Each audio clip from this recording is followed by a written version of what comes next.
Okay, here's a quick video showing the difference between using BlurXterminator in the correct only mode, which is this checkbox here. None of the other options here matter because it's only correcting for the star shapes.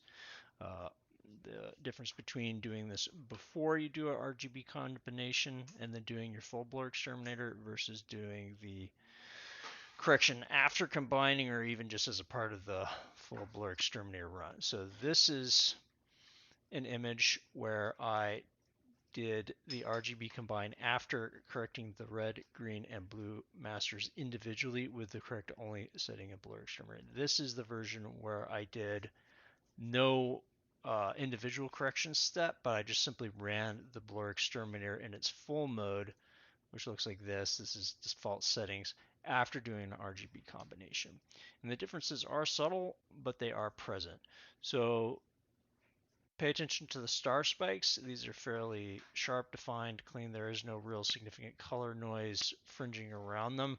And then also these star shapes are centered and don't have any weird sort of like halo effects. Now if I do blink between them, here's the one that's before correction, and I hope the YouTube compression actually shows us after.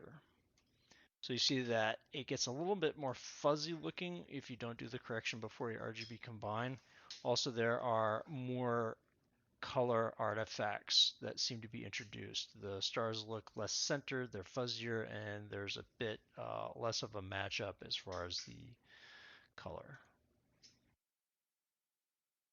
Hopefully this is coming through, but I think this demonstrates why sometimes it can be useful to do a correction only step on your individual masters before doing your combine, particularly on nights where you say maybe get a red sequence of images, subs on one night, and then you maybe get your green or your blue or something like that later. Anyway, hope this helps somebody.